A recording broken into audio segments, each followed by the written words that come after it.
episode at Stillwater, episode 12. Yeah, I can imagine that. I've been prepared for this stuff. Wouldn't that be just kind of wild? But anywho, let's get into it. Well, welcome to Stillwater's episode 12. And this one, I want to title it as. Dramatic pause. All right. Trying to have fun with you. This one I want to do is called a double-edged sword. What is double-edged sword? Well, the subtopic, that's the title. I guess the subtopic would be high expectations versus low expectation. It's a double-edged sword. Why do I say that? It's funny. I see two types of states of mind, especially in young people, which is unfortunate. And it is if I have low expectations, well, then I won't be disappointed. You might have heard many analogies in philosophy. There's definitely a style of living, but what's the reason behind it, right? Well, I guess the reason primarily is to avoid pain. You could art that is in fact the number one motivator.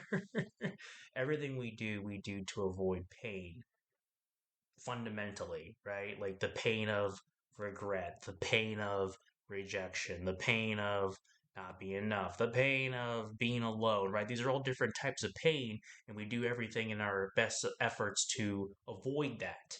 We will go to school, we will go work out. The pain of bad health, if you really just boil it down, everything you're doing is to avoid it. Now, why do I say that?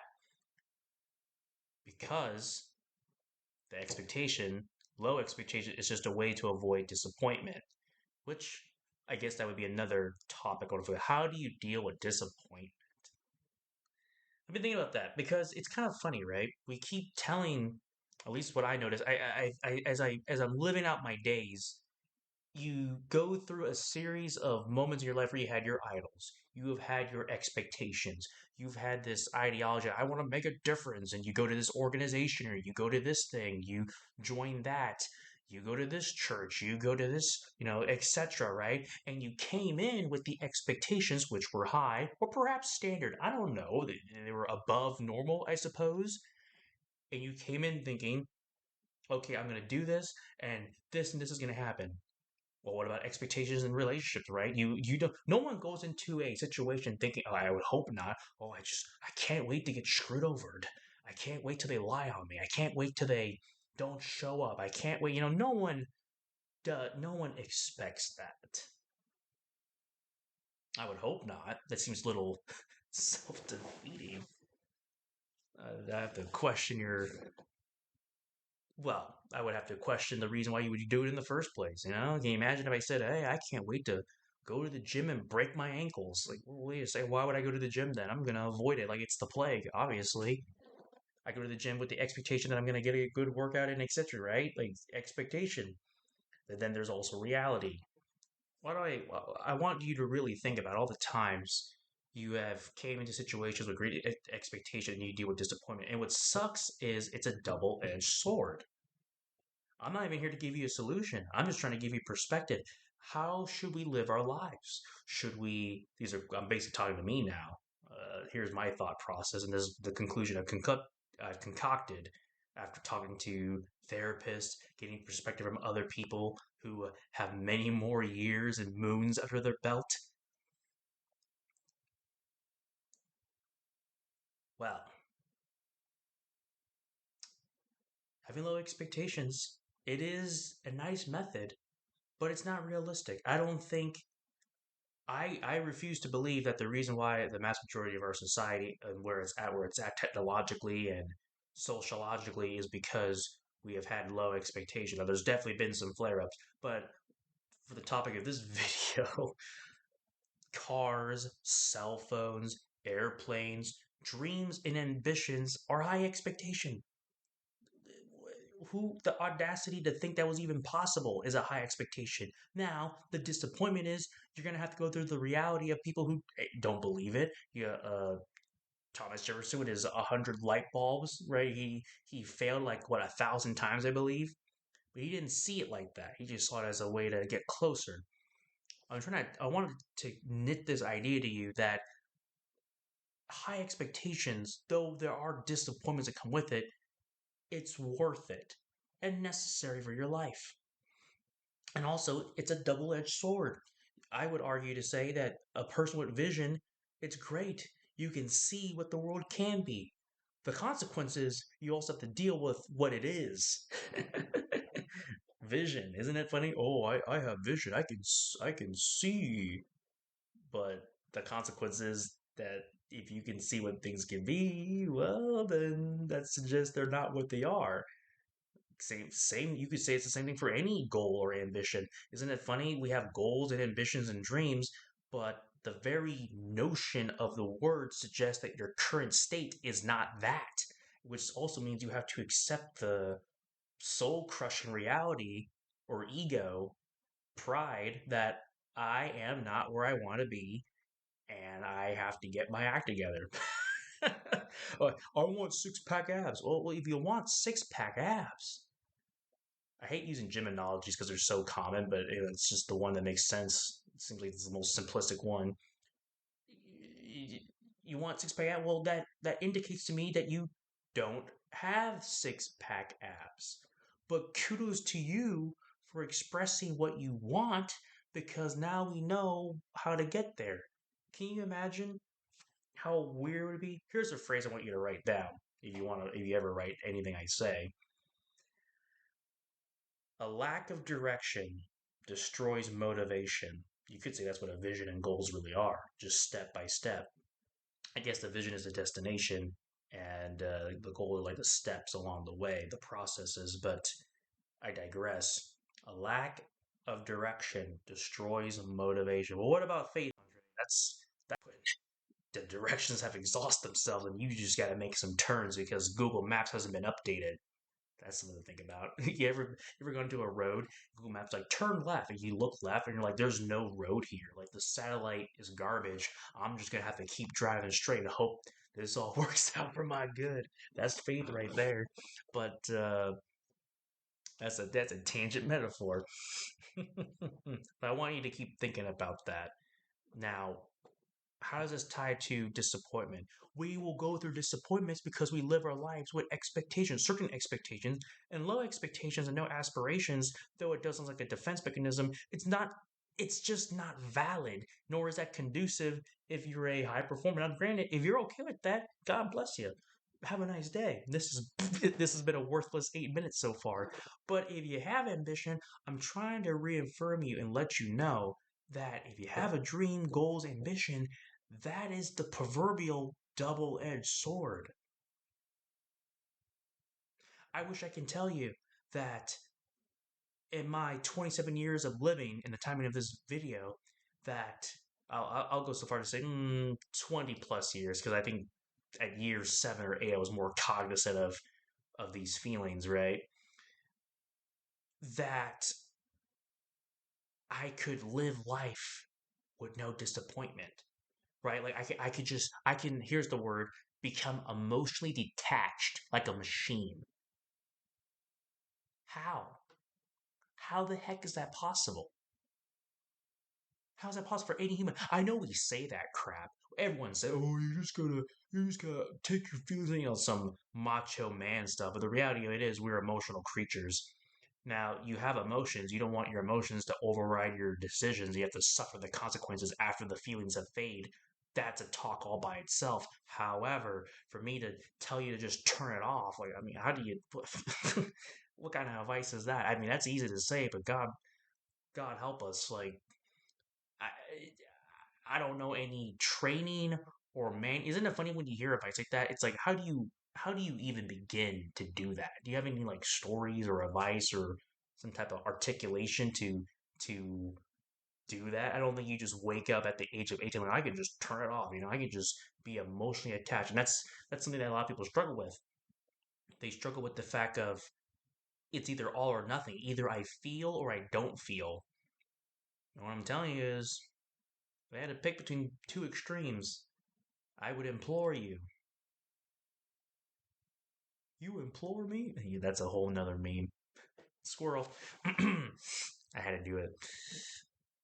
I would implore you My experience necessitates to inform you that if you had to pick two, I would suggest live with the disappointments and have high expectations than to have no disappointment and have no expectation. I say it's worth it. There's a phrase my father said. I'll leave you with this. He said that a object at rest likes to remain at rest. Physics. He also said that a organism wants to remain comfortable or it wants to remain content, right? Or like a cell. The cell wants to be in a homeostasis. It wants everything to be in order naturally. Human beings, however, have the same tendency, but what's interesting is if a human being, this is ironic, it's almost like a catch 22. If a human being is content, what reason does it have to pursue greater heights? Because you go like a JFK skit, right? Like, why did we climb to the moon? Climb to the moon. Why go to the moon? Climb the highest mountain. Why? Why do we do these things? If you really think about that, if you think about human behavior, why do we climb mountains? Why do we not settle for the things that are and versus the things what can be? What is the difference there? I should probably YouTube that speech if it's even on there. If you can even hear the recording, that might be worth a listen. Hmm. Why? Well, there's a lot of phrases I bet that can come after that, but I think the main one is, well, because you can, because you choose to, and you have the capacity to try and the imagination to even fathom it. And are and if you can't reach the highest mountain, well, what you get out of that, or let me say it this way, the journey from that, the the what you get from trying. I guess you could say you could fall off and break your ankles. I mean, that would suck, but what kind of person do you become for the pursuit? What kind of person do you become for those high expectations and ambition? It's not just the goal, it's what you get out of the pursuit of the goal. So, with that, with that, I hope that helps. That you don't go down a path of nihilism and degradation and self-loathing because, well, what's the point? Like to my other audio, like hope. You lose hope, man. My goodness, now you're giving your brain a cop out to keep furthering going down. I remember, well, that's a whole other talk. I won't go down that one. So, disappointment. It's a double edged sword. Expectation, but it's worth it. They're both extremes, but if I had to lean one, high expectation because that is the risk you have to take.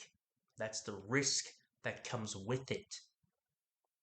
I wish I could tell you that after all the books I read and audios I've heard and motivations that I can somehow see a person have this.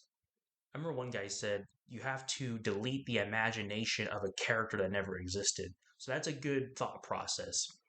But unfortunately, I believe it's our human nature to, if you have a positive mental attitude, you expect that. You want the best for thing. You weren't like hoping for that. Oh, I just hope this person just sucks. No, absolutely not. But that's the risk you take. The risk you take for taking a chance. And I'll leave you with this. I keep saying that, but I really want this point to stick. Don't have low expectations because the very existence of my birth, a little something about Andre here. My father, I would be this family would be his second marriage. Suppose my father And my mother as well. They both were previously divorced before they met each other. So suppose both of them had low expectations of themselves and say, you know what, I tried that marriage thing, it didn't work. I'm done. Deuces. I'm gonna do my own thing. See ya, and just go further down in the degradation and ways that are self-destructive and unproductive, but they're using their past failures to justify it. Suppose they had expectations like that. Perhaps it was a different time and they were just built. They had stronger attitudes, but in any event, they met up and they had a high expectation. You know what? Maybe this time it will be different. That's powerful. That's the power, I would say, of never giving up, but I would say betting on yourself and choosing to believe, yeah, I have evidence of the negative, I have evidence of the positive, and I'm choosing to believe that this time it's going to be different. That's powerful. That's real faith right there. There's no guarantee, isn't there, that they chose to have a higher expectation. And I am the product of a higher expectation. And I have a high expectation of this podcast, of this YouTube, whenever it downloads, when it gets uploaded. But I have a high expectation that what I'm doing matters. Is it perfect? Is it going to get millions of views? I don't know. I care, but my expectation wasn't to be famous, it was to be effective. And not only that, I just wanted to impact, if I could impact one person, that's pretty high versus, well, it's low expectation, probably, well, this don't matter. And the world is screwed over anyway. Now you see. Now look, how is that going to help? It's wild. All right, wanted to drill that point in. I'm sorry from the bottom of my heart that if you have gone through things that did not match your expectation through people, through work, uh, you want to give me some real perspective? And I'll close it out with this. I promise this time. No matter where you go, people are people. I'm telling you, I've gone to different churches, I've gone to different organizations, I've gone to different jobs, I've gone to uh, this, that, and the other. You know what's funny? People are people, no matter where you go. Isn't it funny how you go to one McDonald's? It's great. Go to different McDonald's, all hell's breaking loose, and the ice cream machine's busted. It's like, well, what the heck? The last one was working. What's the difference? I'll tell you what's the difference. The difference is the people. That's it. That's all there is to it. Expectations, gang.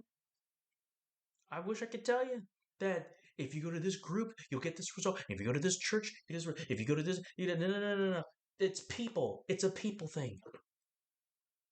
You can't put your hope and expectation in people, but what you can do is put your hope and expectation in something greater, an ideal, a standard you hold yourself and yourself. You can put that on yourself. Will you get disappointed? Sure. But if I were you, I would let them off the hook. Because the truth of the matter is, half the time people can't even give you what you want because they don't even have it for themselves. Let me say it this way, don't take it personally because there's 9 times out of 10, I don't think they did it to you for malice. And secondly, that's probably just how they are. I don't think people wake up and they come out the womb hell bent for your destruction. And also, it's kind of egotistical to think that everyone's like hell bent against you. It's more like they probably haven't read a people skill book. They probably haven't done any audios, and they probably don't have a spirit. They probably don't even have a sphere of influence that makes them inspired to be a better person. And most importantly, they probably don't even have a mirror. That's a whole nother topic. Maybe you should buy them a mirror. Just kidding. Don't do that. That might lead to a fight. Okay. Well, episode 12, Double Edged Sword, High Expectation, How to Live with Disappointment. Well, hope that helped. I will talk to you guys later. Have a blessed day. Deuces.